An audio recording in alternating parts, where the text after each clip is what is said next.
Welcome to the Glitch Report, your daily marketing botcast. Brought to you by Leadpages. Here are our hosts, Kai and Luna. Okay, so first up, ChatGPT.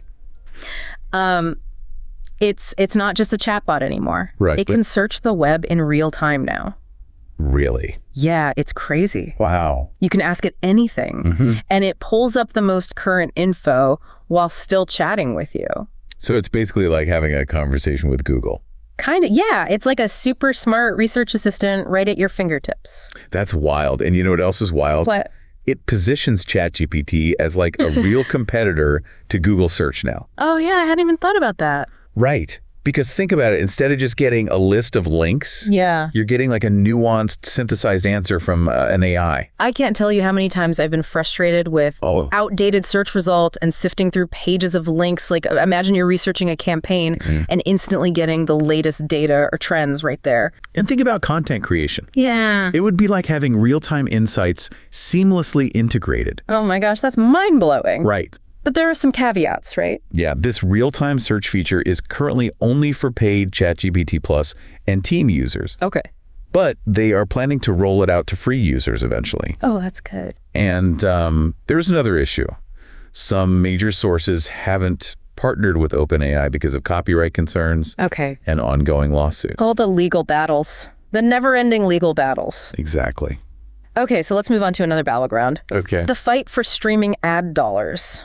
Ooh, yes. Okay, so picture this as Super Bowl, but instead of football teams, it's streaming services. And instead of touchdowns, they're scoring ad revenue. Okay, I like it. And get this, U.S. streaming ad revenue absolutely exploded in Q3. It did. Hitting a whopping $3.5 billion. That's a 44% jump. Wow, that's a big jump. Yeah, huge jump.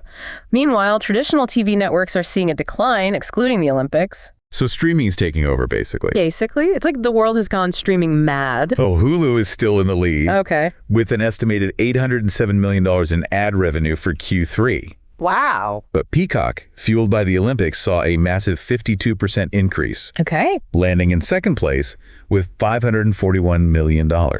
So they're really giving Hulu a run for their money. It really are. And even Amazon's ad revenue quadrupled compared to last year. Really? Yeah, reaching $441 million after launching an ad-supported option for Prime Video. And remember how Netflix was like totally against ads? Yeah. Well, they've almost doubled their ad revenue. Wow. Hitting $429 million. So everyone's jumping on the ad bandwagon. It seems like it. So what does this mean for all of us? Yeah, what does it mean?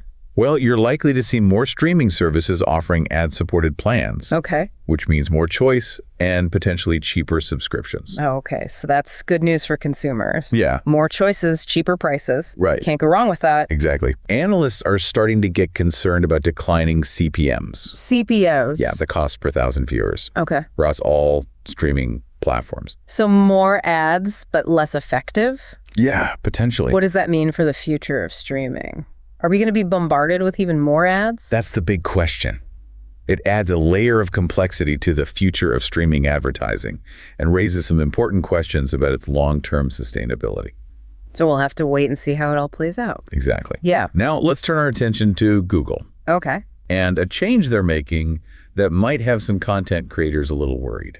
Yeah, I heard about this. Google's getting really picky about what content it ranks highly. That's right.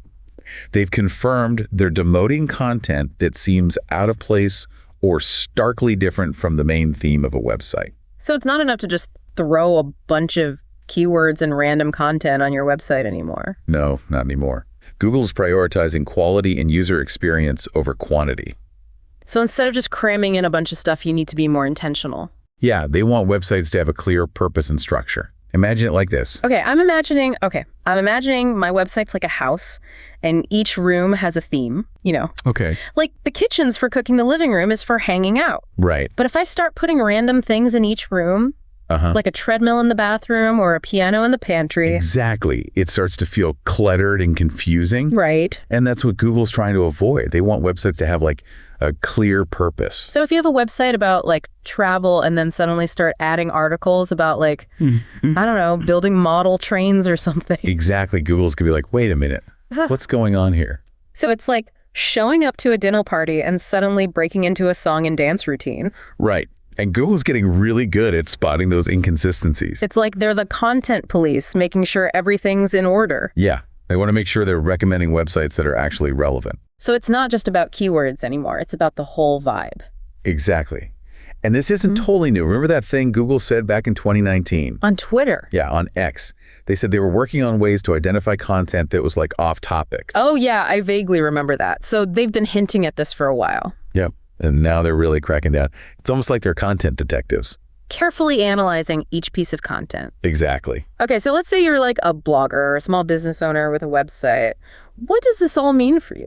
Well, you need to be really careful about consistency and relevance. Basically, every piece of content needs to serve a purpose. So no more keyword stuffing or just throwing random articles up there. Exactly. You need to think about who your audience is and what they want. So it's not just about pleasing Google, it's about actually serving your audience. Absolutely.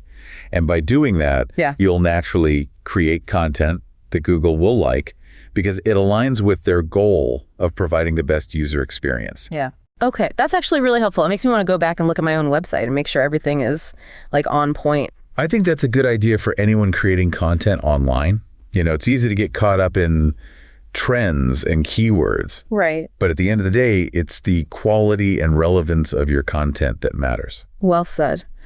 All right, so we've covered a lot today. AI that can search the web, streaming services battling it out for ad dollars, and Google becoming like the ultimate content detective. Yeah, it's a wild world out there. It really is. It makes you wonder what's the next big thing that's going to shake things up. Yeah. Any predictions? Well, I think we're really only just scratching the surface of AI in marketing. Yeah. We've talked about ChatGPT and, you know, its ability to generate content and search the web. Right. It's like having a superpowered marketing assistant. Exactly. But imagine if AI could go even further, like analyzing consumer behavior in real time and personalizing marketing messages on an individual level. Whoa, that would be like next level targeting. Right. Like a personal marketing assistant for every single customer. That's both amazing and kind of terrifying at the same time. I know, right?